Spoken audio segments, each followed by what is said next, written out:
Me alegro mucho volver a estar en otra sesión, viendo hoy a dos Fernandos. Primero quiero dar la bienvenida a Fernando Duclos, que es nuestro invitado, periodista argentino.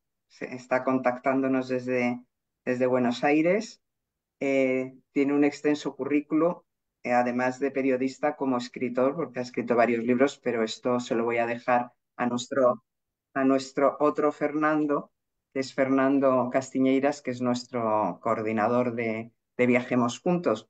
Y nada, solo Fernando Duclos, muchas gracias por haber aceptado nuestra invitación. Y, y Fernando, cuando quieras, presentamos al invitado y comenzamos.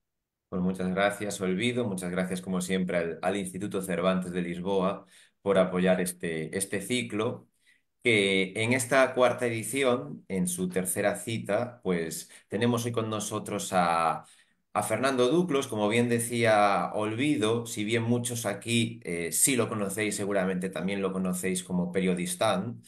Poco a poco iremos explicando el motivo de este sobrenombre de Fernando, que nació en Buenos Aires en 1986 y, como bien decía Olvido, es periodista y trabaja desde el año 2005 en distintos medios en América del Sur. En su currículum viajero aparecen increíbles experiencias que, además, como bien comentaba Olvido, pues que nos han dejado sus paralelas crónicas literarias que irán ocupando también las estanterías de nuestra librería viajera. Por poner algunos ejemplos de los grandes viajes que ha llevado a cabo Fernando y de los que intentaremos hablar si tenemos tiempo en la charla de hoy, podría citar que en 2007 fue desde Buenos Aires hasta Nicaragua, que en 2013 recorrió durante 9 meses África, desde Somalia hasta Suazilandia, un viaje del que brotan, por ejemplo, sus crónicas africanas. En 2019 realizó un viaje por los países de la Ruta de la Seda, desde los Balcanes y las ex repúblicas soviéticas de Asia Central hasta el nudo musulmán de Irán, Afganistán y la península arábiga. Precisamente unos meses, 14 meses, en los que empezó a publicar asiduamente en Twitter, y esos hilos narrativos se hicieron muy populares, y al estar viajando por todos aquellos tanes, ¿no? Afganistán, Tayikistán, etcétera, nació el famoso nombre que hoy conocemos de Periodistán, y no en vano su libro de aquel viaje lleva el título de Periodistán, un argentino en la Ruta de la Seda.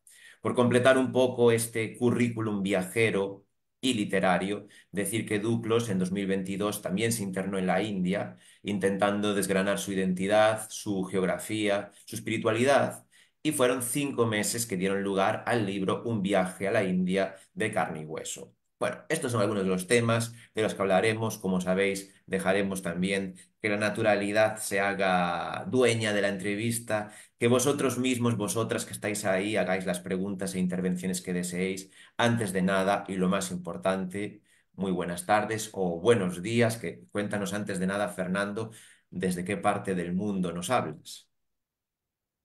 Bueno, muchas gracias primero que todo por la invitación, un honor. Segundo, gracias por la presentación, perfecta, ningún error, excelente. Y por último, bueno, sí, estoy en Buenos Aires en este mismo momento, en mi casa, digo, en mi ciudad, de donde soy, Argentina, son las 2:07 de la tarde y bueno, está lloviendo, pero me encontraron en mi país. Ya estamos te encontramos en tu país por muy poquito, ¿no? Porque hablábamos antes en privado con Olvido y con Eduardo de que acabas de regresar a Buenos Aires de otro viaje muy especial que has tenido en los últimos días. Sí, exactamente, estaba hasta anteayer.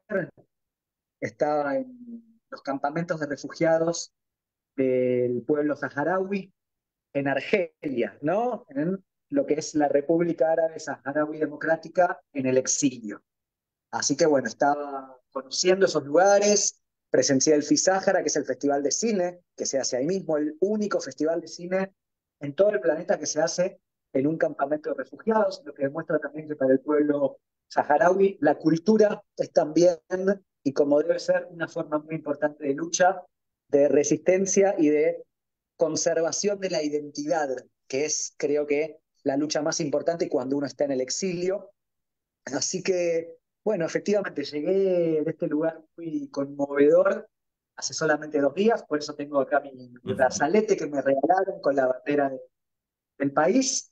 Y bueno, sí, una experiencia muy, como dije recién, conmovedora, pero ahora ya estoy otra vez acá en Argentina. Bueno, y nosotros contentos de poder llevar a cabo esta charla de la que teníamos tantas ganas. Veo por aquí muchas caras ya conocidas que ya sabrán un poco cómo es el funcionamiento de nuestro ciclo, de nuestras conversaciones, pero por si hay nuevos seguidores, recordaros lo que decía hace unos minutos, que estaría muy bien que en cualquier momento, si os interesa algún tema, si tenéis cualquier tipo de comentario, preguntas o si simplemente queréis hablar directamente con Fernando, no dudéis en pedir la palabra, estaré atento para pasárosla. Y como muchas veces también digo, para los más tímidos, aunque tenemos preferencia por la pregunta directa, para los más tímidos siempre queda la vía del chat, donde también estaré atento para que no se me escape ninguna pregunta y poder transmitírsela a Fernando. Hemos empezado por el presente, pero yo creo que para desgranar un poco este largo viaje que está siendo tu vida, me gustaría me gustaría preguntarte cómo nace. Yo sé que tú estudiaste periodismo, pero digamos que el periodismo es una vocación que ya tienes previamente y que posteriormente conectas con los viajes, o ya es algo es algo orientado en tu deseo de poder vivir de los viajes y la narración de todas las experiencias que vas acumulando. No, siempre, desde que tengo memoria, me gustó mucho contar historias, me gustó mucho leer, me gustó mucho aprender y particularmente sobre el mundo. Tengo una suerte de devoción por entender el planeta, a veces ni siquiera entenderlo, solo conocer cómo son las diferentes culturas, los diferentes mundos que hay en este mundo. Y, y eso ya viene de larga data, te diría que de la infancia. Es decir, me atrae mucho además lo no contado, las historias que podríamos decir, al menos comunicacionalmente, son marginales. Y más en Argentina, porque en España, al estar en Europa, están relativamente cerca, o cerca, mejor dicho, de África, de Asia. Entonces tal vez las historias les llegan más de estos lugares, ya sea por la inmigración o por lo que sea, pero un español sabe mucho más, por ejemplo, por decir un ejemplo, que es el Islam.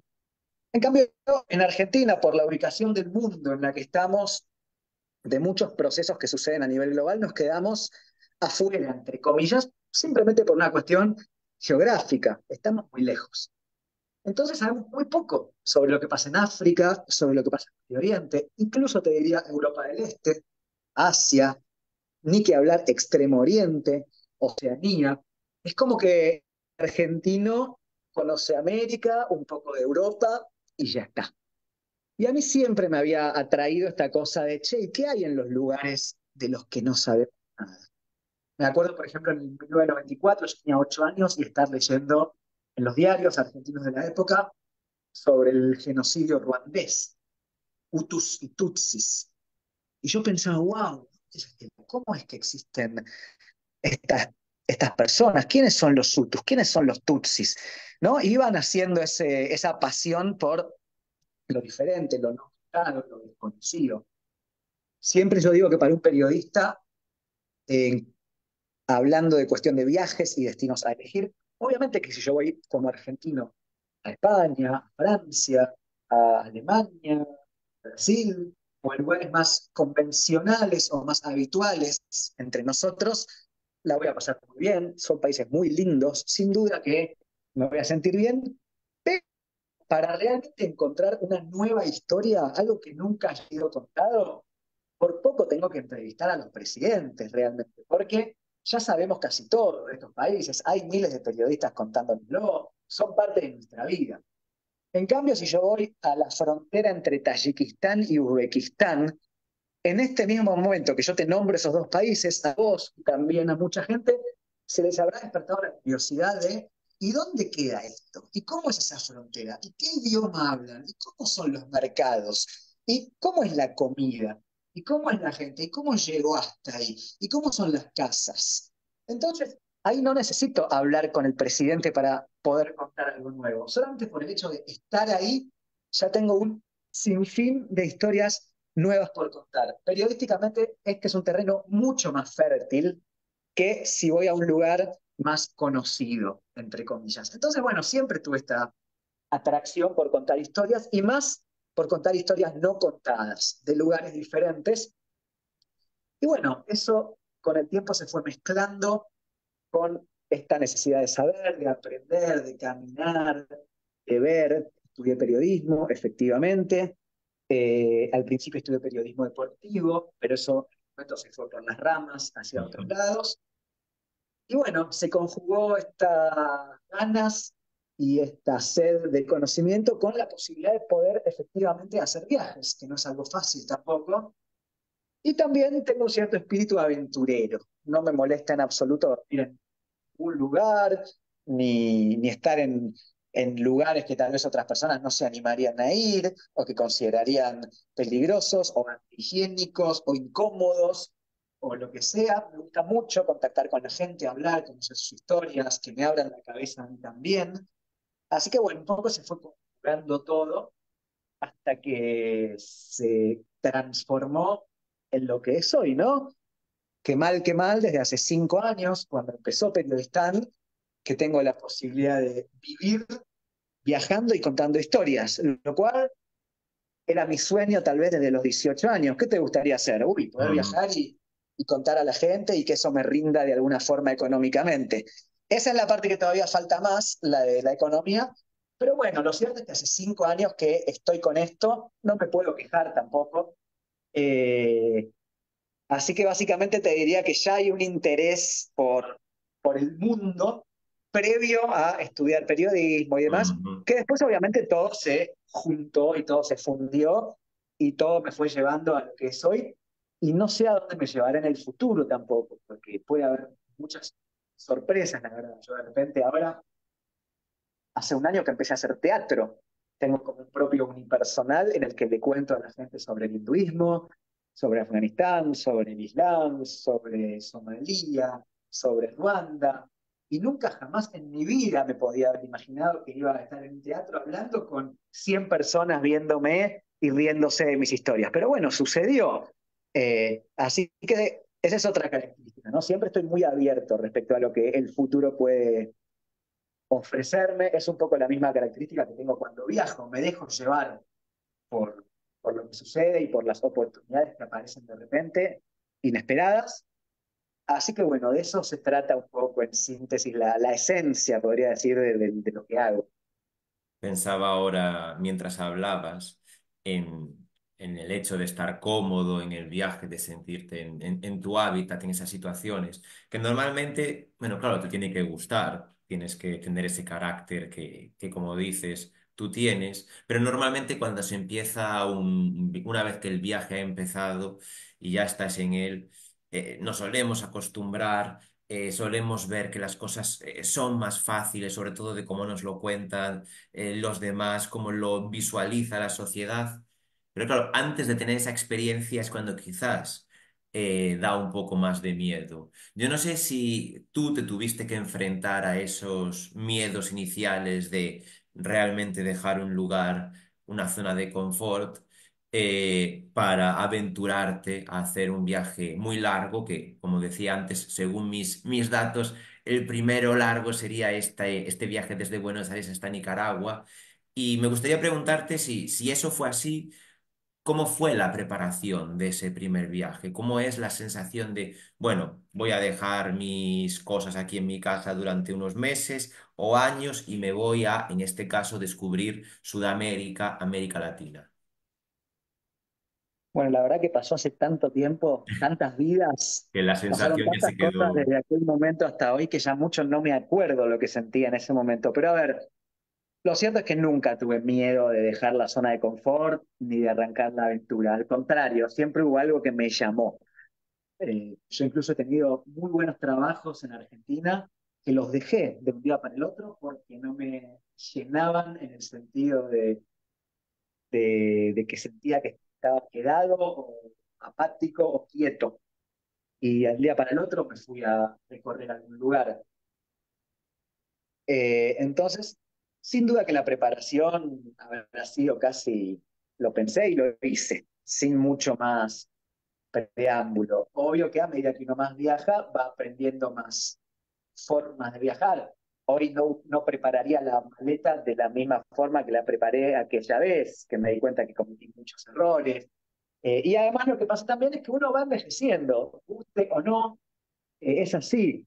Cuando hice mi primer viaje a los 20 años, uno a los 20 años se siente un héroe, se siente inmortal, siente que absolutamente nada le puede pasar y hace cosas que cuando uno las piensa más adelante, dice, che, me parece que acá me arriesgué innecesariamente. Me parece que no hacía falta dormir en la playa a la intemperie con tal de no pagar los $10 que salía el hostal. Pero bueno, en aquel momento, a los 20 años, se siente esto, como te digo, que puede con todo, y está bien que así sea, no por nada tiene 20 años. Lo ilógico sería pensar como si tuvieras 35 a los 20 o como si tuvieras 20 a los 35. Tal vez hace 10 años no tenía absolutamente ningún problema en dormir en cualquier lugar y hoy, ya con varios años más, bueno, busco un cierto estándar de comodidad. No por eso es que voy a un hotel 5 estrellas, pero va cambiando eso y es completamente normal. Entonces, bueno, sin duda que eso cambió y entonces cuando me pienso hoy a cómo era a los 20 años antes de preparar ese viaje que inició con un tren de Buenos Aires a Tucumán, el norte argentino, y después siguió por 9 meses hasta Nicaragua, hoy tomaría otros recaudos o al menos revisaría mejor ciertas cosas que en ese momento ni lo pensé. Impulsivamente me compré un pasaje con la poca plata que tenía y empecé a hacer compras en los Estados Unidos. Un día y está. Eh, Creo que es diferente. Pero el espíritu en última instancia sigue siendo el mismo. A mí me gustaría hoy, por ejemplo, hacer ese mismo viaje que hice hace ya 18 años, pero justamente para ver también cómo cambié yo, o sea, cómo cambiaron los lugares, cómo cambié yo.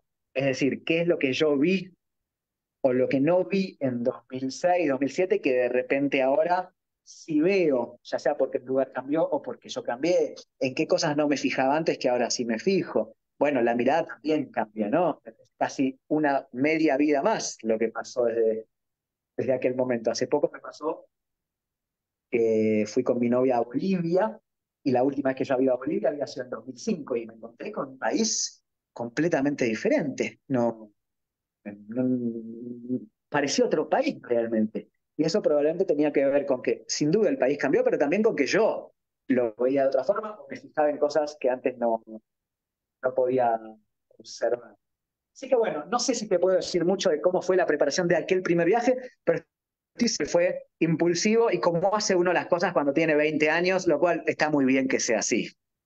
Cuando hablamos de Latinoamérica, yo creo que en general en todo este tipo de viajes largos, pero especialmente cuando aquí nuestros invitados nos hablan de recorridos en los países especialmente de Sudamérica, hay una pregunta recurrente y aunque, bueno, son de esas categorías, de esas 5, 6, 7 preguntas que yo uniría en la cajita de tópicos, pero que siempre está bien repetir.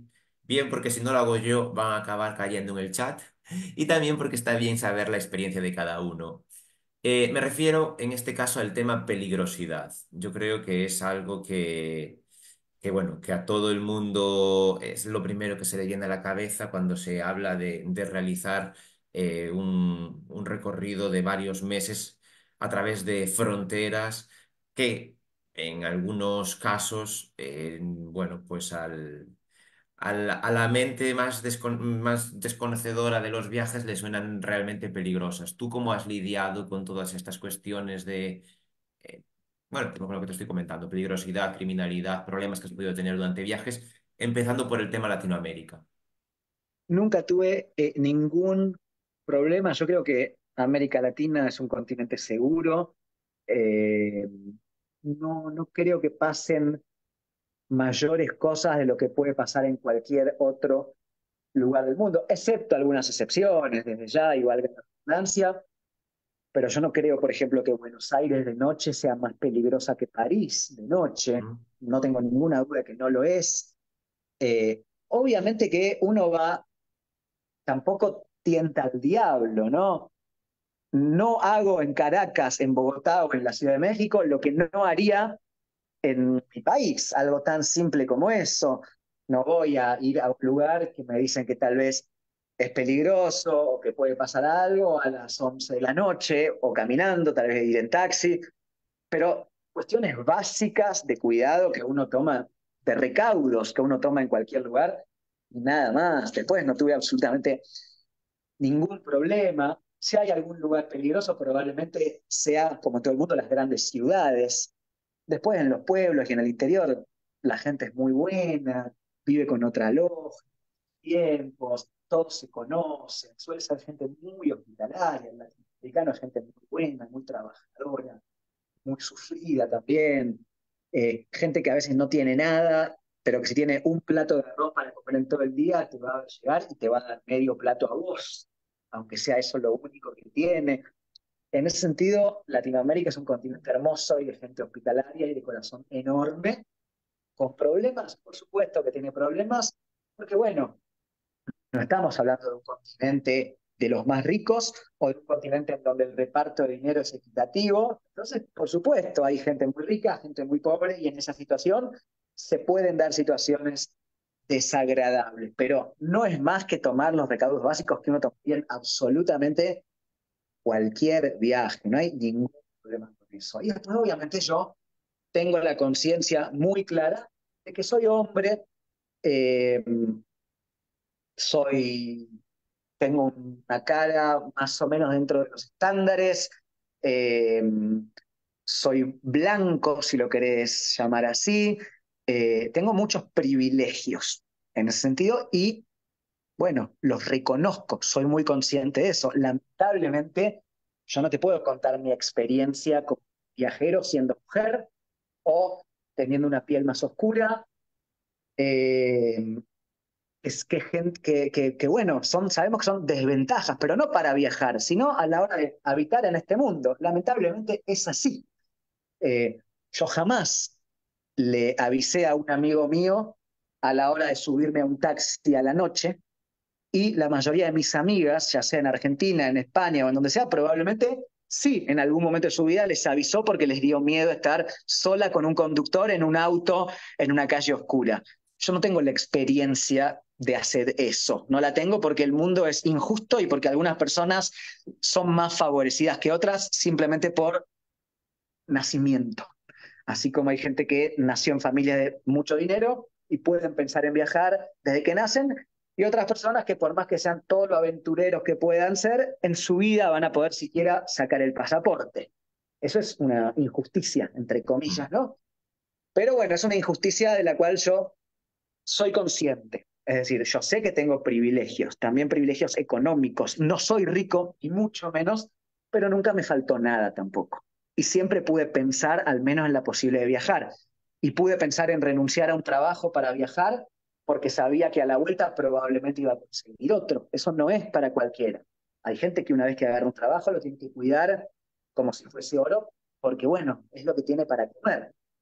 Entonces, de nuevo, yo hablo de la peligrosidad y de los riesgos. Yo viajé por Medio Oriente, hice dedo, me subí a autos de desconocidos, hice un montón de cosas que pude hacer también por estos privilegios que tengo, porque soy hombre y demás. Y no digo que si sos mujer no lo puedas hacer. Yo he conocido un montón de mujeres viajando en las mismas condiciones que yo, pero sin duda que tienen que tomar otros recaudos, sin lugar a duda, como también los tienen que tomar en el día a día, en las ciudades en que vivimos, solamente que claro, al estar en un lugar en el cual uno no maneja el idioma, ni los códigos, ni las costumbres, esos recaudos se acentúan.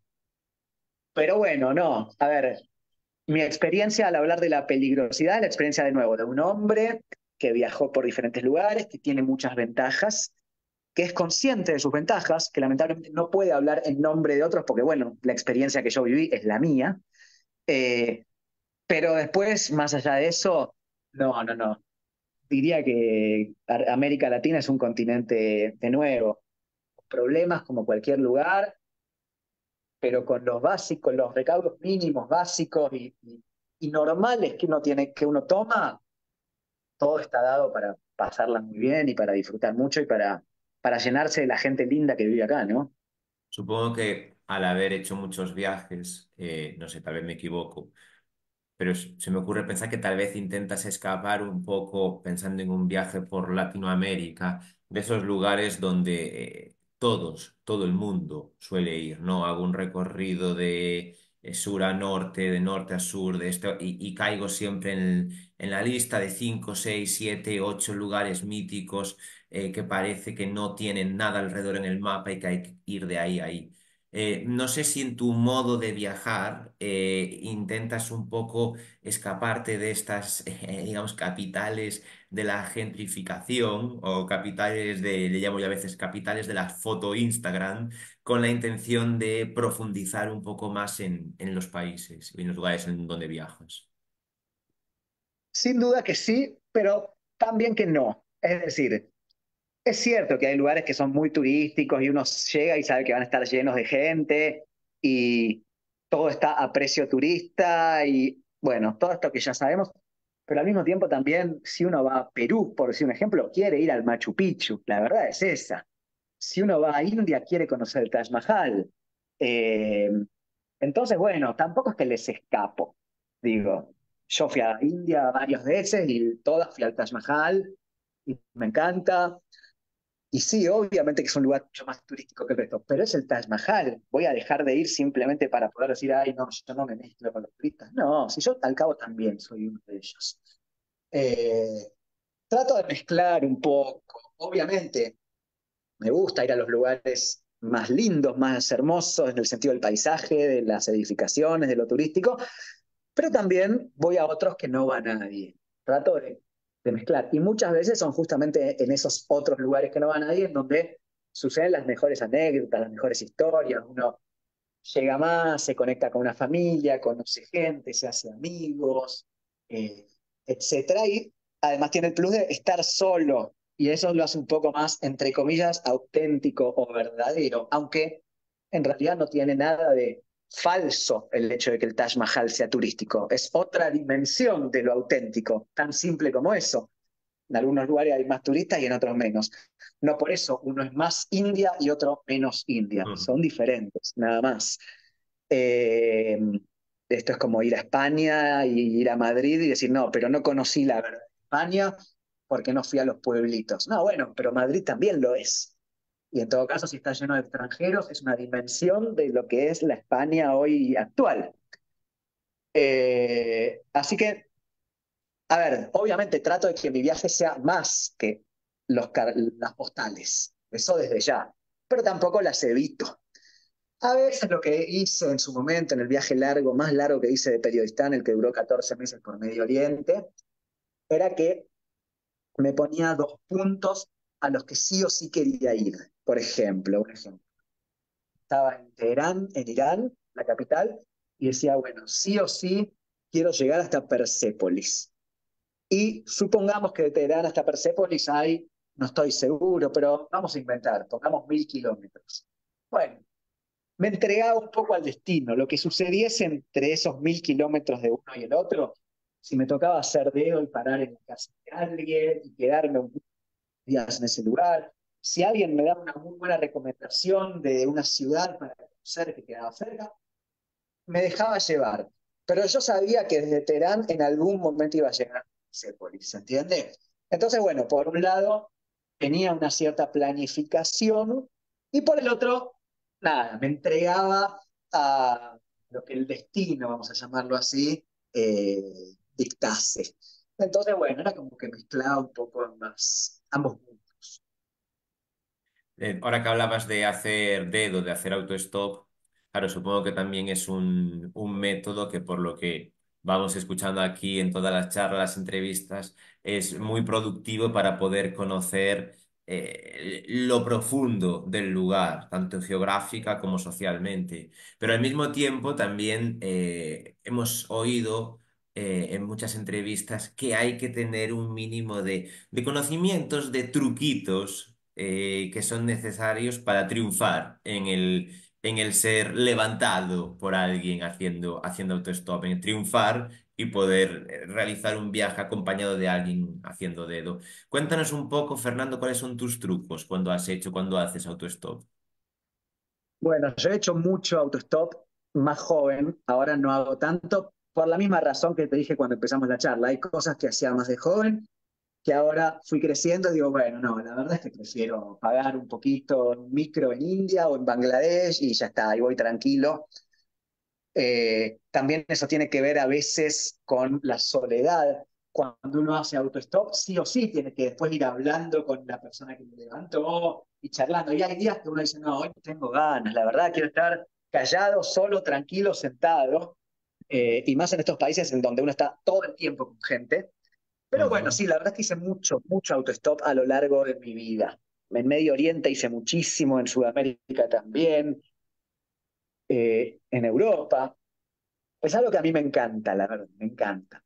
Primero porque pocas sensaciones en el mundo debe haber más lindas que estar ahí esperando al costado de la ruta sin saber qué va a pasar y de repente un auto frena. Y ahí uno va corriendo, ¿no? Hasta el auto que frenó y uno sabe que en ese mismísimo momento se están abriendo un montón de posibilidades diferentes de algo que va a pasar. Esa sensación a mí me parece fascinante.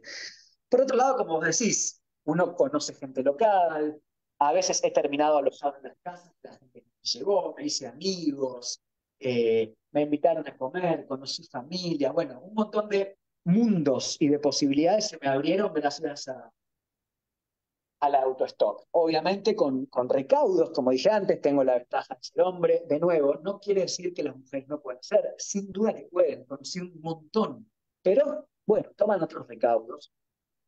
Eh, y después, bueno, mis trucos, no tengo grandes trucos, pero sí es verdad que hay algunas cosas que favorecen. Yo, por ejemplo, tengo la gran ventaja de ser de un país relativamente raro en estos viajes de Medio Oriente y un país muy conocido por el fútbol, ¿no? Iba a Messi, decir, Maradona. la figura de Messi por ahí ayuda, ¿no? Bueno, Messi y Maradona ayudan, es el password que tenemos los argentinos para abrir todas las puertas. Yo siempre cuento una anécdota que estaba haciendo autostop con una amiga china en Irán, nos levantó un camionero y entonces el camionero le preguntó a mi amiga, ¿y vos de dónde sos? De China. Y el tipo le dijo, ah, qué bueno, como hizo un comentario así nomás. ¿Y vos de dónde sos? De Argentina.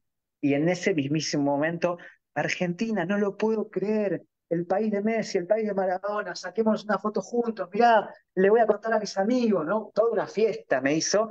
Y yo amo a mi país, pero es cierto también que China, en términos culturales, históricos, políticos, etcétera, es mucho más importante que Argentina en el mundo. Y sin embargo, en esa situación, China no existía y Argentina era todo, ¿no? Y mi amiga China en un momento me dice, che, no puede ser esto, yo soy de un país mucho más importante que el tuyo, nadie me dice nada y a vos todo el mundo te hace la fiesta. Entonces, pues sí, yo he viajado mucho con bandera, siempre llevo una bandera argentina a los viajes largos y en el momento de hacer autostop me pongo al costado de la ruta agitándola. Eso me ha servido mucho, sin duda. Después, obviamente, cosas básicas, ¿no? No sé, trato de ir con ropas que sean más o menos visibles, coloridas, que den una buena impresión, verde, azul, rojo. Trato de tener un cartel a veces en el idioma local que dice hasta dónde voy, o, o obviamente uno trata de buscar rutas en donde no pasen tantísimos autos o que no pasen tan rápido, cosa de que lo puedan ver y puedan tomarse esos 5 segundos de decisión de freno o no freno, eh, o lugares con sombra, o a veces mucha gente va a las estaciones de servicio, entonces tiene chances de efectivamente hablar con la gente que frena. Bueno, hay muchos trucos. Yo particularmente lo que más me ha servido es la bandera de Argentina, sin duda. Y después me gustan mucho más las rutas vacías, ¿no? Porque en las rutas vacías el conductor tiene mucho más tiempo de verte a lo lejos, de escrutarte, de mirar tu cara, mirar tu aspecto y ahí tomar una decisión. No es simplemente que de repente se cruzó con vos, pero ya no podía frenar.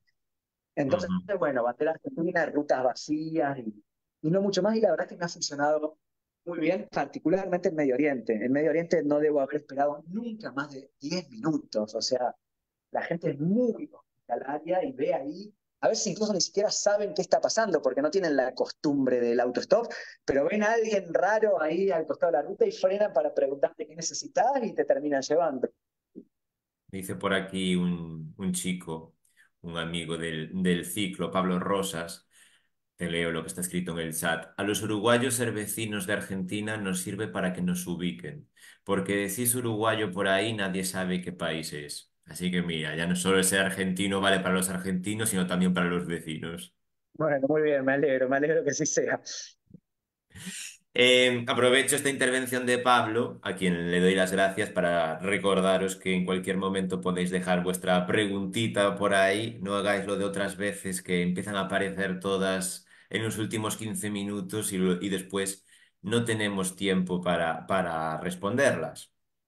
Y yo quería aprovechar este momento para mostrar aquí, al hilo de lo que acaba de contar Fernando sobre Argentina y la pasión por Messi, por Maradona, por el fútbol argentino en el mundo, quería conectar un poco este comentario con mostrar un proyecto que creo que es bastante nuevo, que Fernando tiene en YouTube, ahora nos contará, donde podéis, a través de su cuenta Periodistam, podéis consultar, bueno, ahora nos contará él de qué trata, diferentes temas. A mí, aparte de que nos presentas también un poco este nuevo proyecto, me gustaría que hablaras un poco con nuestro público siempre en relación a este tema que acabamos de hablar, de esta, la casa más argentina del mundo.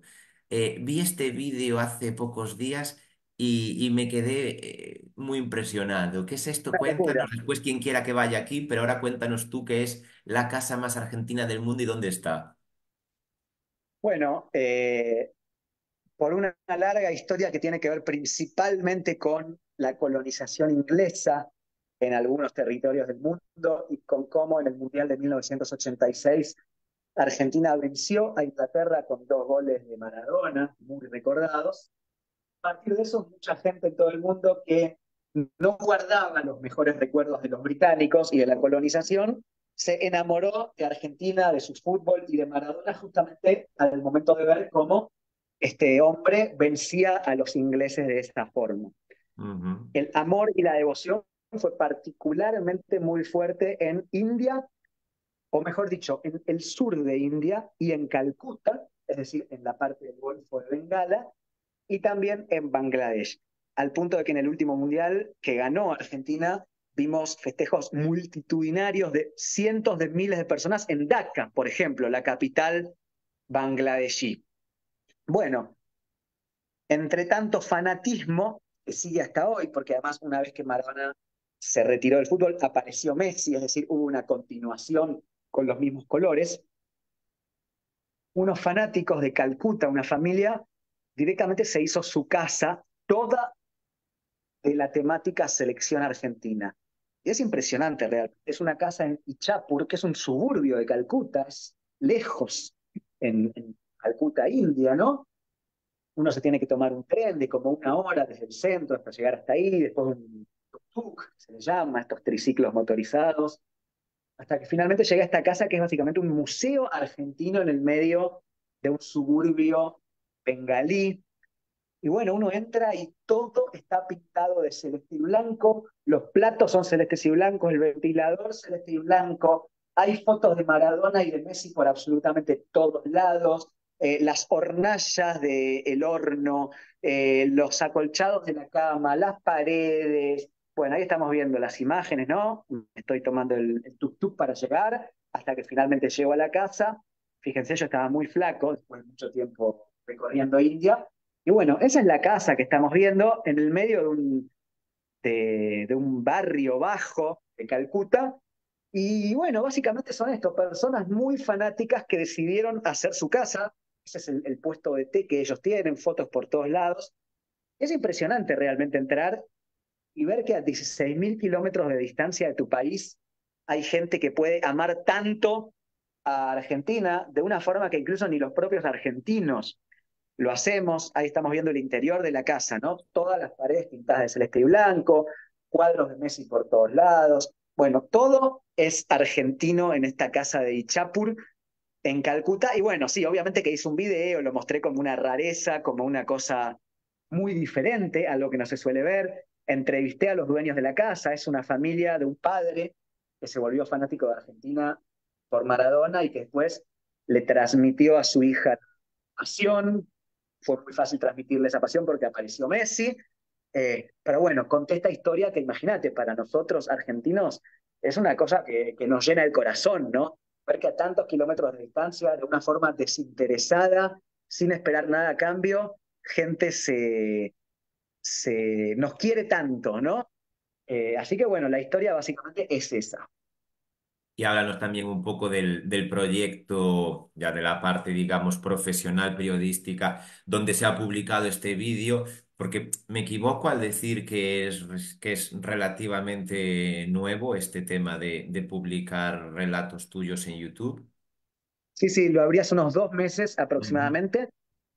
Hay ya unos 10.000 seguidores, lo cual está muy bien, pero bueno, el objetivo es seguir creciendo.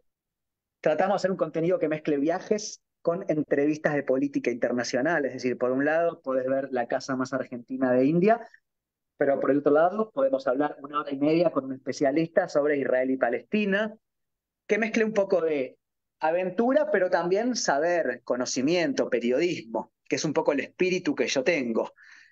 A veces lo resumo diciendo la palabra turiodismo, ¿no? Hago turismo y mezclado con periodismo. Sí, es un proyecto nuevo, así que de la única forma que se puede mantener es con suscripciones, porque además creo que todo el mundo sabe que la situación económica en Argentina es calamitosa, eh, y hay que mantener esto realmente. Cuesta un dinero, el estudio, la cámara, la filmación, la edición, la escenografía, la decoración. Entonces, bueno, la verdad que estoy haciendo un esfuerzo muy grande, pero considero que es algo que es importante tenerlo y que sirve para mi carrera y que además lo quiero mostrar. Es mi granito de arena al aporte y a poder discutir y aprender y que alguien vea 1 hora y media la entrevista de Israel y Palestina y que diga, en esto estoy de acuerdo, listo, no, pero aprendí sobre esto, pero disiento sobre el otro. Perfecto, todo lo que sea para sumar a la discusión pública y aprender y conocer un poco más el mundo, es lo que yo quiero hacer. Ujú. Yo tengo que decir que lo he estado, un poco para que nuestros seguidores lo sepan, lo he estado viendo atentamente durante los últimos días preparándome para esta charla y me he hecho muy fan de los vídeos que están Bueno, muchas publicados gracias, muchas en YouTube. gracias. Así que ahí queda, los que estáis en directo con nosotros lo tenéis en un link puesto en el mismo chat de Zoom. Los que nos estéis viendo bien a través de Facebook en directo o ya en cualquier momento en diferido a través de nuestro canal del Instituto Cervantes de Lisboa en YouTube, podéis teclear Periodistan y lo encontraréis. Ya han ido llegando preguntas, Fernando. Y la primera te la voy a desglosar en partes porque Elena Blanco nos deja varias cuestiones muy interesantes.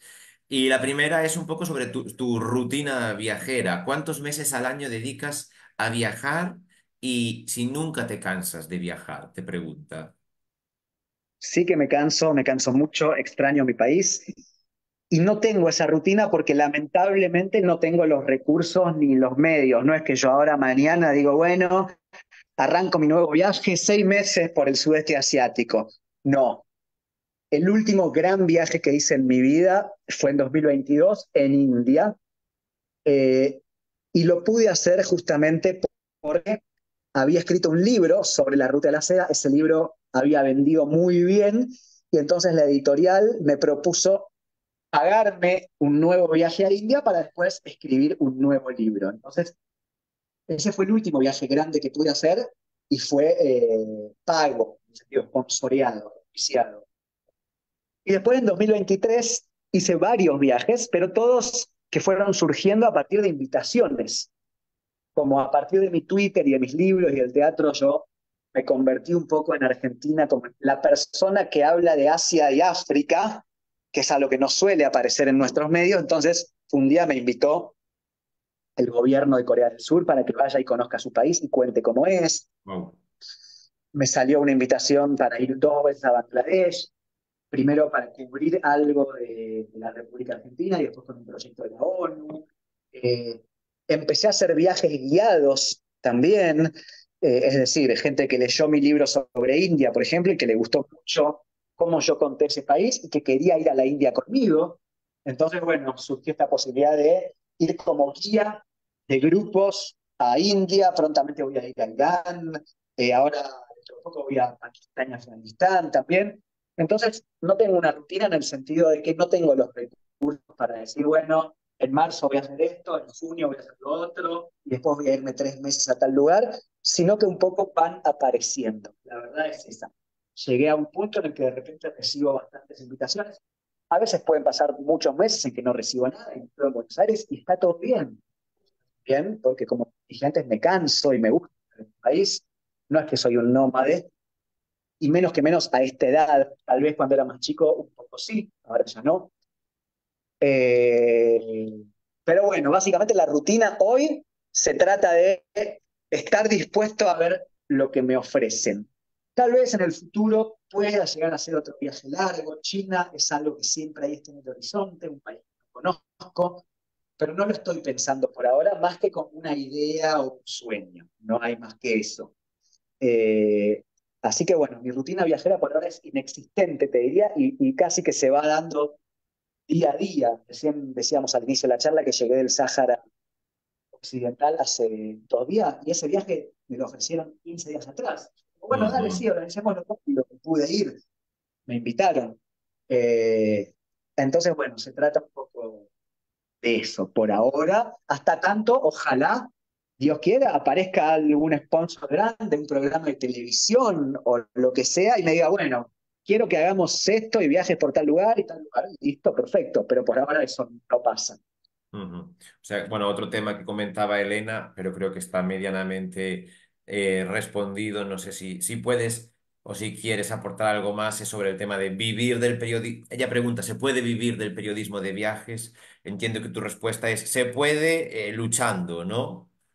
Exactamente, sí, al menos en mi caso, por un lado, no es el camino de rosas que uno pensaría en el sentido de, listo, viajo por donde quiero, me entra un montón de dinero por mis reportajes, por el canal de YouTube. Eso no sucede, eso no sucede. Tuve la suerte y la desgracia al mismo tiempo de nacer en Argentina, que es un país hermosísimo, pero con muchos problemas y que además está muy lejos. Si yo desde España quiero ir, vamos a suponer, a Senegal, en 2 horas estoy, un vuelo Madrid-Dakar, es cerca. Ahora, si quiero ir desde Argentina, tengo que cruzar el océano Atlántico, la verdad es esa. Entonces, bueno, nada es fácil acá, pero al mismo tiempo que te digo que no es un camino de rosas, también, como te dije antes, desde hace 5 años que puedo vivir de esto. Hay algunos meses mejores, otros meses peores, a veces el bolsillo está más lleno y otros menos, pero desde hace 5 años que puedo vivir de esto. No sé hasta cuánto más va a durar, pero bueno, sí, efectivamente y evidentemente, y yo lo demuestro, se puede. No sé cómo estás viviendo todo el boom de los últimos años de los viajes, o sea, diría de las redes sociales en general, pero concretamente de los viajes en las redes sociales, porque tú eres muy conocido dentro del sector de los viajes y sobre todo bastante pionero en el publicar crónicas, artículos sobre la temática, si no me equivoco ya, crónicas africanas, parte de un viaje del año 2013, con lo cual podemos decir que cuando muy pocos comentaban, hablaban, abrían sus viajes al público a través de redes sociales, tú ya lo hacías. No sé si el boom de los últimos años, la explosión de que prácticamente todo el mundo, y me da la impresión de que en Argentina es especialmente popular hacer esto, viajar y publicarlo todo y contarlo. como si todo el mundo tuviese cientos de miles de millones de seguidores a los cuales tengo que relatarles mi recorrido más que vivirlo o experimentarlo. No sé si esto te está afectando, digamos, negativamente como una competencia masiva y casi desleal. No, no lo pienso así. La verdad, te soy sincero, no tengo una opinión formada sobre el asunto. Sí me siento un poco pionero, particularmente con la cuestión de los hilos de Twitter. Cuando yo empecé a hacer hilos de Twitter sobre diferentes destinos, era lo que nadie hacía y de repente hoy se volvió casi una normalidad lo que todos hacen. Y está bien, me parece bien, no, no me resulta nada desleal, nada, es lógico, Ujú, aparece un formato que funciona y mucha gente lo usa y está perfecto. Yo ujú, también copio de otras personas, me nutro. Con lo cual está bien. Obviamente que hay contenido que me parece bueno y hay mucho contenido que me parece malo o muy malo, pero bueno, está bien. Digo, cada cual hace sus cosas y está perfecto. A mí me gustaría, obviamente, que lo mío fuese muy masivo. Por eso, bueno, conseguir más recursos, poder viajar más, tener más posibilidades. Pero bueno, es difícil también a veces ser masivo con un contenido más serio, más pensado, más complejo, más difícil, en tiempos en los que todo es instantáneo, clickbait y, y sorpresa. A ver, mirá el video 10 segundos para ver cómo termina. Y de repente uno hace una entrevista de casi 2 horas sobre Israel y Palestina. Bueno, es lo normal que ese tipo de contenido no sea más masivo, pero bueno, al mismo tiempo es el contenido que a mí me gusta hacer. Siempre digo que antes que todo, más que un viajero, soy un periodista que tuvo la suerte de poder viajar. Pero a mí no me interesa hacer blogs sobre las 10 cosas que sí o sí tenés que hacer en Bangkok. O estos son los 10 hoteles que te recomiendo. No digo que esté mal, está bien, me parece perfecto, pero no es lo que yo quiero hacer, no es lo que me interesa. Yo en todo caso te quiero contar cómo es el proceso por el cual Tailandia llegó a ser, no sé, lo que es hoy, o cómo fue que los birmanos pasaron, ¿no? Me gusta indagar en situaciones sociales, geográficas, históricas, políticas, deportivas, culturales, gastronómicas, estéticas, de todo, pero no hago blogs de viajes, no soy un influencer viajero, no es que te digo, no voy a ir a Capadocia a las 6 de la mañana con mis mejores ropas a sacarme la foto más linda con los globos aerostáticos. Y de nuevo, no digo que esté mal, está bien quien lo quiere hacer, no tengo nada en contra. Simplemente que yo no lo hago y no me gusta y no me siento ujú. cómodo. Y trato de seguir haciendo periodismo.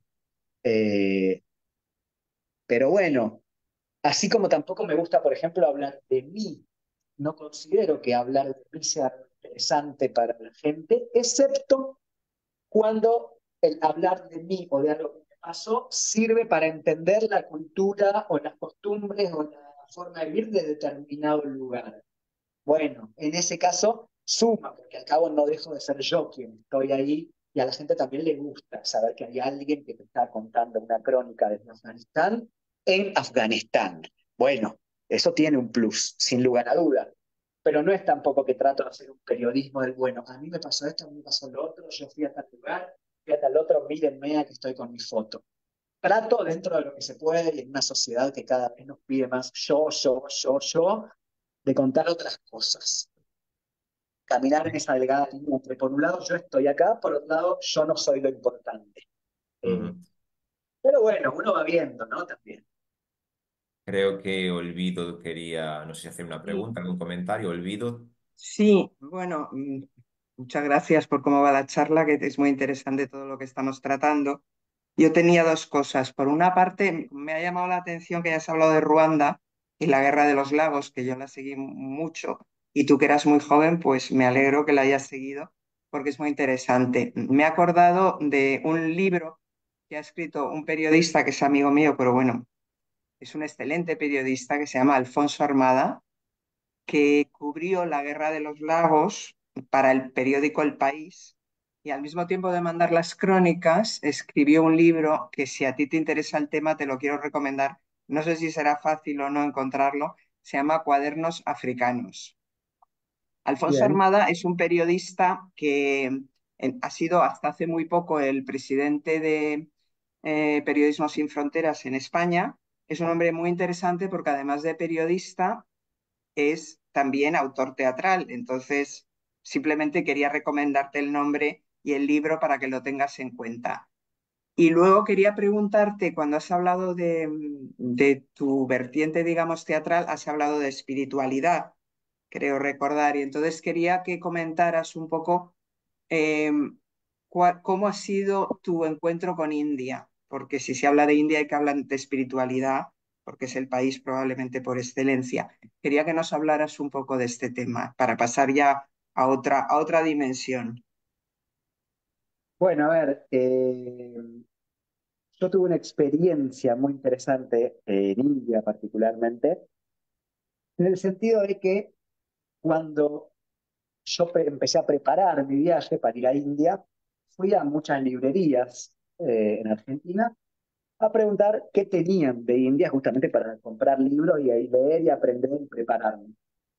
Y me encontré con que yo quería leer sobre la historia de India, sobre la independencia, sobre los diferentes imperios que hubo en el lugar pre-colonización británica, sobre la geografía, sobre la situación actual, la economía, y lo único que encontraba sobre India era espiritualidad. Es decir, nadie vendía libros sobre India que no fuesen de eso, como si el país estuviese resumido en gente que hace yoga, que dibuja mandalas y que desde que se levanta hasta que se va a dormir está meditando. Entonces, eh, ahí a mí me agarró un poco de recelo respecto a esta imagen de la India espiritual, porque decía, no puede ser que de lo único que se habla en este país sea de lo espiritual, cuando obviamente suceden muchas otras cosas. Por eso es que, por ejemplo, mi libro se llama, el libro sobre India se llama Un viaje a la India de carne y hueso. De carne y hueso, un poco en contraposición a la India espiritual. Pero ¿qué pasó? Más allá de que yo había ido con esta idea y con este recelo de voy a tratar de alejarme de lo espiritual lo más posible para poder contar la otra India, la del día a día, la de la persona que se levanta y va a trabajar y se toma el ómnibus, vuelve, y las castas, que era una India que yo encontré que nadie contaba. Finalmente me pasó que por otro camino terminé llegando a la espiritualidad, porque India te obliga. ¿Qué pasó? Bueno, estar en India es un mundo tan diferente a nuestro mundo, tan diferente en todos los aspectos, absolutamente en todos. Sin darme cuenta, me hizo empezar a reflexionar mucho respecto a mí, sobre lo que yo hago en Argentina, a lo que quiero para mi vida, al papel que juego en la sociedad, anhelos, sueños, pasado. Porque claro, cuando uno se encuentra con que en otros lugares las cosas se pueden hacer tan diferentes, y la organización de la sociedad puede ser tan diferente a la que uno conoce y está acostumbrado, y la forma de vivir cambia tan radicalmente, no estoy poniendo adjetivos ni buenos ni malos, simplemente diferentes. Entonces, inevitablemente uno empieza a pensar en sí mismo y en lo que conoció hasta ese momento y en cómo pueden ser otras diferentes y en qué papel juega y demás.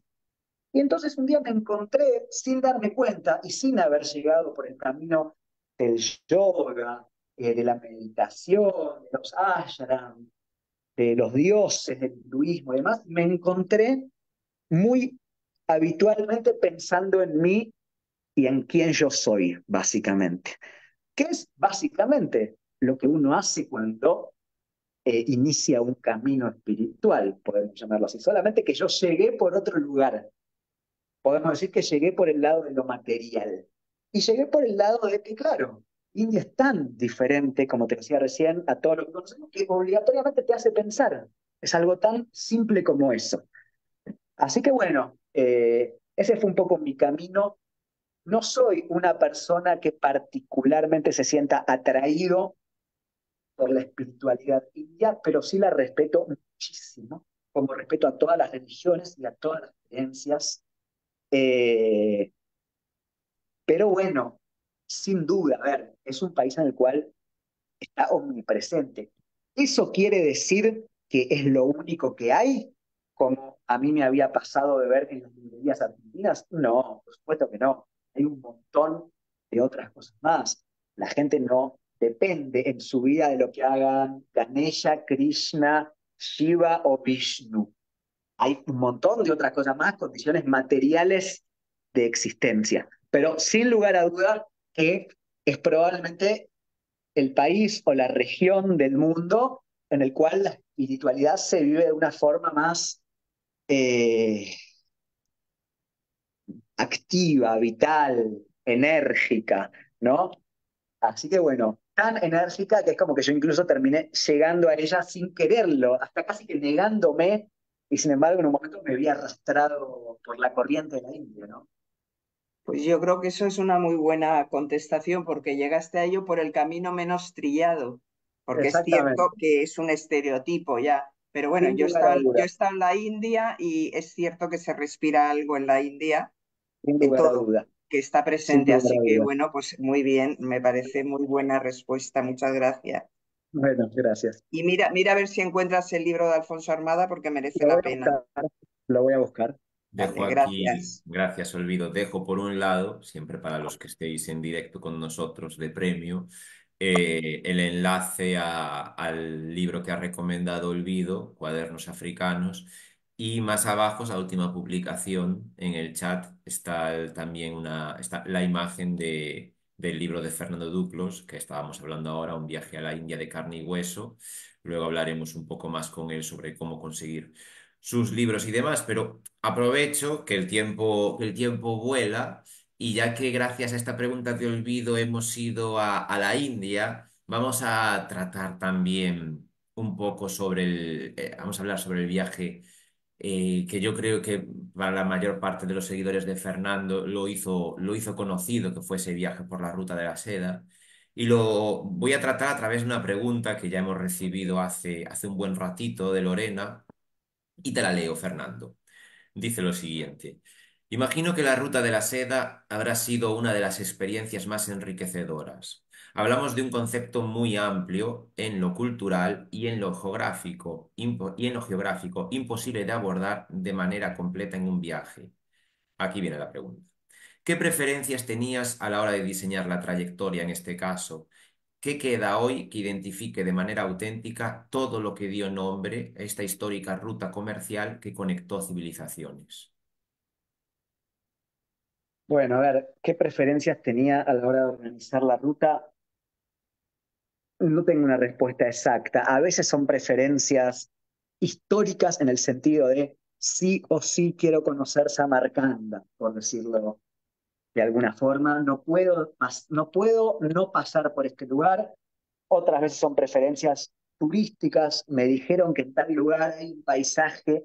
Y otras veces son simplemente preferencias de la vida cotidiana en el sentido de pasar 14 meses viajando, con lo lindo, pero también con las incomodidades que eso implica, y decir, bueno, mira, en esta ciudad encontré un lugar con un buen baño y una cama más linda que la media, y entonces me voy a quedar 10 días más porque estoy cansado. Digo, se va mezclando todo. Muchas veces, obviamente, hay intereses históricos, socioculturales, otras veces hay intereses directamente subjetivos, personales. En tal ciudad vive mi amigo, así por decirlo muy lisa y llanamente, quiero ir a visitarlo. Otras veces son intereses más mundanos. Esto, encontré un lugar lindo y barato. Bueno, listo, me quedo. Cuando uno viaja más de un año, en un momento ya no es más el viaje, es la vida. Entonces tampoco es que uno todo el tiempo puede estar pensando, no, voy a ir a este lugar turístico y mañana voy a conocer tal templo y ha pasado esto. En un momento hay días que uno quiere descansar, días que uno simplemente quiere tomar un café, qué sé yo, lo mismo que pasa en nuestras vidas cotidianas. Así que bueno, la elección se va dando por eso, también por cuestiones de plata. Bueno, hay un montón de factores que determinan, y a veces, como te dije antes, dejarme llevar. No tenía pensado ir a tal lugar, pero de repente un camionero me llevó a él y me dijo, sí o sí quiero que te alojes en mi casa, que conozcas a mi familia y te voy a llevar a un lugar hermoso. Y bueno, sin pensarlo, terminé pasando la noche en una ciudad que no estaba ni en los planes. Es decir, hay un montón de factores. Y respecto a qué queda de la ruta de la seda, uff, a ver, más que la ruta de la seda, más que un sistema de una ruta, que es lo que uno podría pensar en principio, la ruta de la seda unió a Oriente con Occidente, es decir, a China con Europa, vamos a decirlo así, porque en ese momento era el mundo conocido, durante miles de años, y gracias a la ruta de la seda hubo un montón de innovaciones que llegaron de Oriente a Occidente y de Occidente a Oriente, que hoy son parte, no diría esencial, son directamente, hacen a nuestras vidas. Ninguno de nosotros podría vivir sin papel, y el papel llegó desde China por la ruta de la seda. A nadie se le había ocurrido que, o nadie conocía el proceso por el cual a través de la corteza de un árbol podía generar tipo de elemento en el cual dejar asentado cosas en el tiempo, como es el papel. Los números, por ejemplo, ¿no? Números, los números indoarábigos que usamos todo el día, bueno, llegaron también por la ruta de la seda, en este camino que fue desde India, pasando por Persia, después por Arabia, después por el norte africano, finalmente llegando a Europa. Entonces, más allá de las ruinas, los atractivos turísticos, etcétera, etcétera, etcétera, la integración entre países que uno ve que incluso fisonómicamente son países de gente muy parecida y demás, lo que nos deja la ruta de la seda fueron años y años y años de comunicación entre Oriente y Occidente que definieron nuestras vidas hasta hoy, ya sea por adelantos tecnológicos que seguimos usando, por modas, por aprendizajes. Mirá cómo construyen tal cosa en Persia, y entonces lo adaptaron los árabes. Mirá el libro Las Mil y Una Noches, y bueno, y fue llegando, ¿no? Entonces, básicamente, la vida sea un poco, fue la Internet, podríamos decir así, en forma muy básica, fue la Internet del mundo durante miles de años, y gracias a esa comunicación es que el mundo mejoró. Es decir, Ujú. hubo muchas cosas que progresaron, y eso es el principal legado que queda.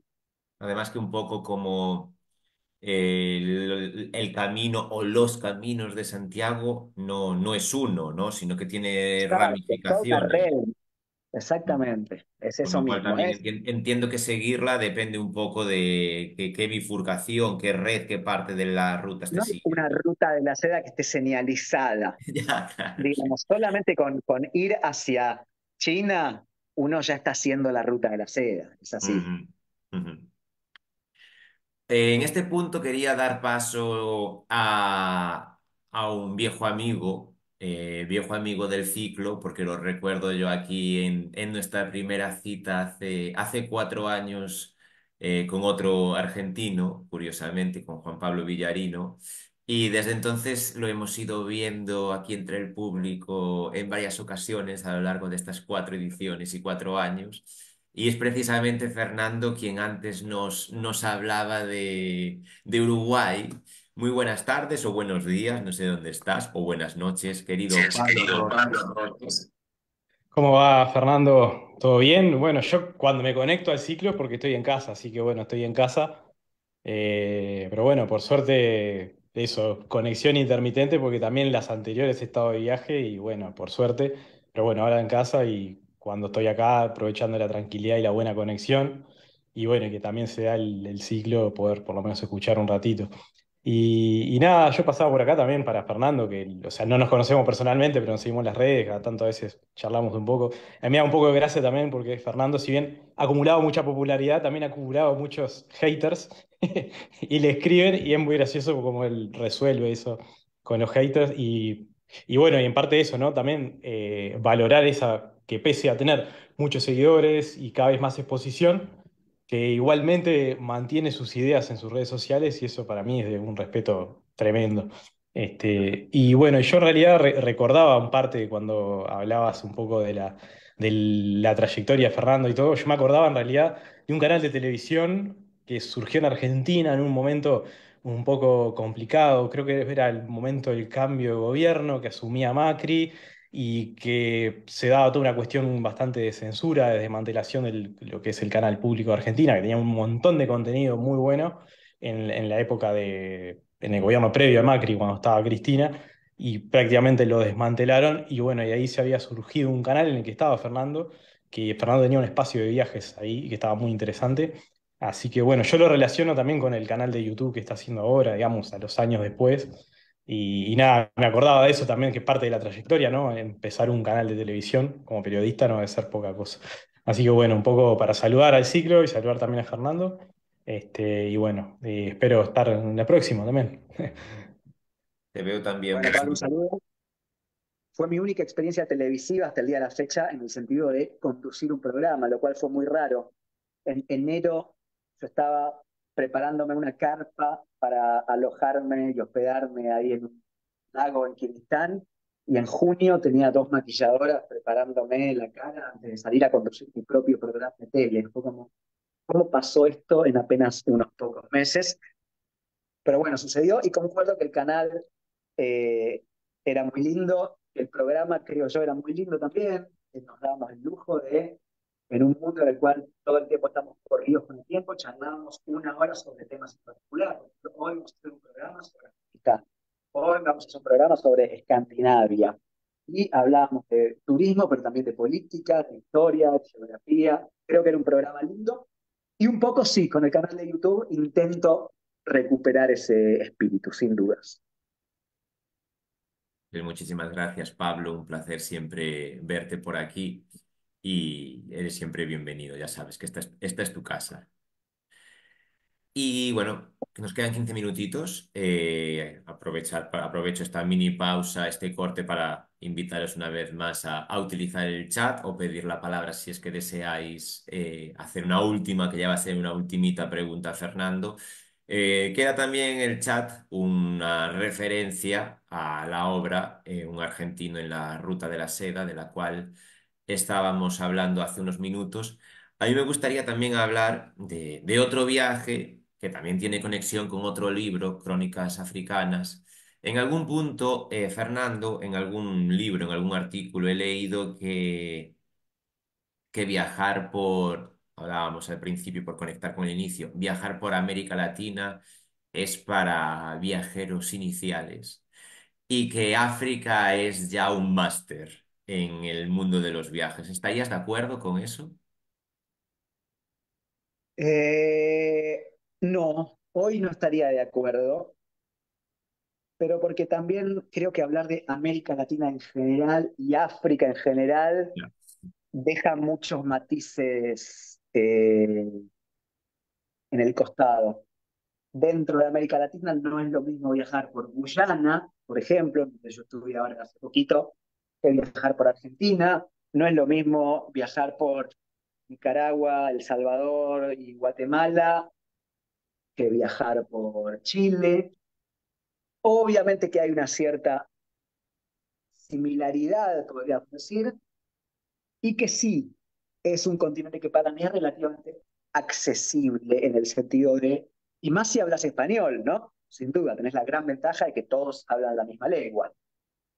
Pero bueno, particularmente respecto a la apreciación de África, bueno, hay países de África que están muy preparados para el turismo.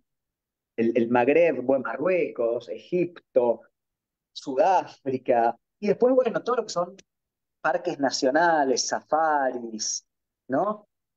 Kenia, Tanzania, algunas partes de Mozambique. Después hay otros países un poco más difíciles, no por lo peligroso, sino por la infraestructura, porque no están tan acostumbrados al turista, qué sé yo, no sé, Gabón, Guinea, Argelia, pero no porque sean ni peligrosos ni nada, simplemente porque, bueno, tal vez no hay tanta frecuencia de ómnibus, las rutas no están tan bien o lo que sea. Y después, obviamente, hay países todavía más difíciles, pero porque va muy poca gente ya, no sé, como decirte Camerún, Togo, algunas partes de Nigeria, y después ya hay un África que yo llamo el África hardcore, en el sentido de que lugares que, bueno, que ya tienen algún tipo de conflictividad interna, ¿no? Entonces uno ya tiene que ir con más recaudos que la media, no sé, República Centroafricana, Chad, qué sé yo. Bueno, ahora Malí, está difícil. Pero bueno, de nuevo, sería injusto decir, en África se viaja así, en América Latina así y en Europa así. Es muy diferente viajar por España que viajar por Moldavia, viajar por Serbia que viajar por Irlanda. Bueno, hay muchos cambios, ¿no? De nuevo, dije, obviamente que hay ciertas similaridades de conjunto, pero no, hoy lo que yo haría es que de cada país directamente yo haría una descripción. Bueno, este tal vez es un poco más fácil en el sentido de adecuado a las necesidades del turista. Es mucho más fácil encontrar un hotel cómodo en Uruguay que en Burundi, por cuestiones de desarrollo normal. Eh, entonces, bueno, obviamente eso hace que un viaje sea más confortable o no. No quiere decir que sea más aprovechable o que se la pase mejor, no. Pero bueno, uno sabe que en tales lugares va a tener más infraestructura. En ese sentido yo clasificaría, pero no más que ese, la verdad. Ujú. En este bonito viaje que estamos haciendo alrededor del mundo, a través de tu vida, de tus experiencias, hemos ido tocando diferentes obras. La última, la que hemos hecho ahora mención, Crónicas Africanas, queda también publicada en el chat.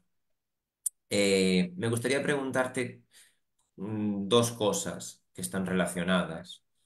¿Cómo ha sido a lo largo de estos años el proceso de creación artística, de creación literaria? ¿Ha sido algo que ha sido, digamos, dirigiendo ya durante el viaje o a través, o más bien nace de ideas que luego tienen un desarrollo en el post-viaje? Y conectado con eso, preguntarte si existe una evolución cuando, por ejemplo, como nos comentabas antes, ya ha habido un viaje en el cual directamente te han encargado una editorial el escribir un libro en relación con esa experiencia. Bueno, sin duda que hubo una evolución, pero también porque hubo un crecimiento y como te dije antes, estamos más viejos. Algo tan simple como eso y uno ve cosas que antes no veía. Mi libro de África, escrito a los 27 años, a mí me encanta, pero lo veo muy diferente a mi libro escrito 10 años después sobre Periodistán o la India. Son libros simplemente diferentes que los escribió la misma persona, pero en diferentes momentos de su vida. Con lo cual, una evolución sin duda que hubo, o en todo caso diría un cambio. Eh, y además, bueno, sí, como vos decís, es muy diferente viajar por viajar a viajar sabiendo que vas a viajar para escribir un libro. Bueno, obviamente que uno se adapta diferente a diferentes situaciones, busca la historia tal vez con más ahínco, va a lugares que tal vez no hubiese ido, eh, sin duda que cambia. Y la evolución, bueno, no sé si en términos buenos o malos, pero sí, yo me siento hoy mejor, en el sentido de que me siento mejor periodista que antes, porque bueno, porque vi muchas cosas y porque aprendí muchas otras y porque tengo la mochila más cargada de conocimiento de lo que la tenía antes. Algo tan simple como eso. Y uno también cuando va envejeciendo, creo yo, toma posturas más intermedias en las cosas, puede analizar mejor. eh, a veces no, cuando es más joven, bueno, esto está bien, esto está mal. Y después, a medida que uno va viajando y viendo otras realidades, y va creciendo, bueno, puede poner matices a las cosas, ¿no? En el mundo no hay nada que esté así bien o mal, no hay negro y blanco, hay un montón de grises, cosas que nos gustan más, cosas que nos gustan menos, pero nada es simple de analizar. No existe la simpleza en este mundo. Más cuando hablamos de procesos económicos, políticos, sociales, culturales, etcétera. Y la primera pregunta que me hiciste no me la acuerdo. ¿Cuál era? Si el proceso de escritura es, digamos, Ah, paralelo bien. al viaje o posterior. En el libro de África fue paralelo, pero porque yo nunca pensé que iba a ser un libro. Simplemente fui haciendo un blog, Ujú. hablando del año 2020, y después con lo que fui escribiendo, me llamaron de una editorial cuando volví, y fue un poco una recopilación de lo ya escrito, mejorada, un prólogo, un epílogo, pero básicamente sí. En ese caso, el proceso creativo fue al mismo tiempo. En los otros casos, no, pero porque ya había redes sociales, eh, mucho más desarrolladas y mucho más parte de nuestra vida. Entonces, yo durante todo el viaje por Medio Oriente y Asia Central, fui escribiendo hilos de Twitter, todo el tiempo.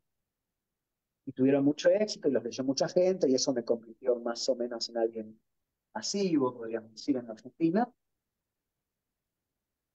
Pero lo que escribí era eso, porque además también me cansaba, me cansa mucho realmente escribir.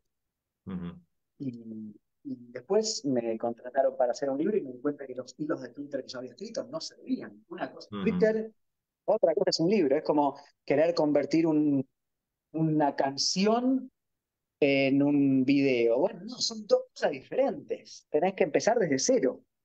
Así que bueno, empecé después desde cero. Y con el libro de India fue lo mismo. Obviamente uno viaja, toma anotaciones, yo tengo una memoria muy buena para eso, para otras cosas no. La memoria se desarrolla, qué sé yo, los ujú. mecanismos no saben cómo funcionan. Pero me puedo acordar un mapa perfectamente a la primera vez que la veo, pero después veo una película 3 veces y no me acuerdo que la había visto antes. Eh, entonces, bueno, entre la memoria, las anotaciones y demás, pude escribir el libro cuando volví, cuando el viaje terminó. Tampoco mucho tiempo después, porque ya ahí uno se empieza a olvidar de las cosas, la experiencia se empieza a eliminar, uno ya no se acuerda si realmente sucedió o si quiso que suceda. Bueno, entonces me puse a escribir el libro apenas llegado. Pero bueno, así fue el proceso creativo. Y escribir un libro cuesta un montón. Son horas y horas y horas y horas de ponerse a sentarse en una silla con dolor de espalda y a veces horas mirando la pantalla sin que se le caiga ninguna idea. Yo el primer libro lo pude escribir solamente y en el tiempo en que quise porque estábamos en pandemia. Y entonces no salía de mi casa, había recién llegado del viaje, no tenía trabajo, estaba viviendo con mi papá. Y bueno, un poco escribir el libro me salvó también, porque si no, Ujú, claro. imagínate, después de viajar 14 meses, de repente entré encerrado en mi casa. Bueno, me puse a escribir. Pero si no, si yo hubiera tenido una vida social, salido, hecho esto, hecho lo otro, no hubiera tenido tiempo. La verdad es eso. Así que bueno, eso. Escribir un libro cuesta un montón de tiempo, de mal humor, de sacrificio, pero después es algo hermoso. Pues ahora ya tenemos unas ganas, supongo todos, yo el primero, tremendas, de encontrarnos con todos estos, de tener estos libros en nuestra mano. Y ya un poco para cerrar, porque desgraciadamente nos quedamos sin tiempo, Fer, cuéntanos un poco si existe la opción de conseguir tus libros aquí en Europa, si no, cómo lo podríamos hacer, y también un poco cómo te podemos seguir. Lo de YouTube ya lo hemos hablado, si existe algún otro tipo de canales, cuéntanos un poco, métodos de seguir el camino Mira, de periodista. lo que es conseguir los libros en Europa, lamentablemente es difícil. La editorial no llega a Europa. Yo lo he planteado varias veces, pero bueno, no se puede. Como te dije antes, Argentina tampoco es un país fácil en ese sentido. Es costoso, estamos lejos, etcétera. Aún así, sé que hay eh, distribuidoras que lo mandan. Sé que mi libro se ha pedido en Japón, en Australia, en China y se ha mandado, por ejemplo, en Twitter creo que son @kiosquito, con las 2 veces con Q. Y ellos creo que mandan libros a todas partes del mundo. Lo que pasa es que, claro, es Hay que caro. pagar los gastos, claro. Lamentablemente sí. Pero bueno, se puede. Todavía no está en un libro electrónico tampoco, que es algo que yo vengo hablando con la editorial también. Lo que pasa es que el libro vendió tan bien en Argentina que, bueno, como que fue suficiente. Pero obviamente a mí me gustaría que crezca, que se expanda, que viaje. Eh, con lo cual, la cuestión de los libros es difícil. Se puede, pero es difícil. Y la cuestión de dónde me encuentran, bueno, hoy en día ya casi que te diría que es poner periodistán en Google y te van a aparecer todas las opciones, ya sea el YouTube, que hay que buscar periodistán, el arroba es periodistán ok, como ok, en Instagram, en Twitter, simplemente poner periodistán y ya va a aparecer. Así que bueno, nada, hoy se trata de eso y la verdad que bueno, ya que estamos terminando, creo que es la primera vez que doy una charla para Europa. para Portugal, un país en el que estuve además, que la pasé muy bien. No lo recorrí tanto, pero conocí Lisboa, Porto, Aveiro. eh, Así que bueno, una alegría. Espero que haya más. Tal vez pronto voy a tener la suerte de ir por España, es una posibilidad. Así que bueno, ¿quién te dice puedo llevar libros para allá? Nada, está la posibilidad de dar charlas. Hay un montón de cosas en el horizonte. Después veremos qué se materializa y qué no.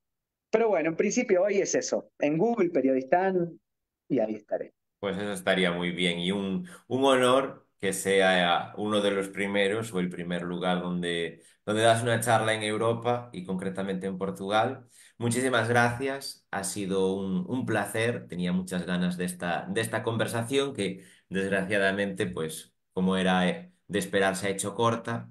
Muchísimas gracias a todos los que habéis participado, especialmente a los que nos habéis mandado las preguntas.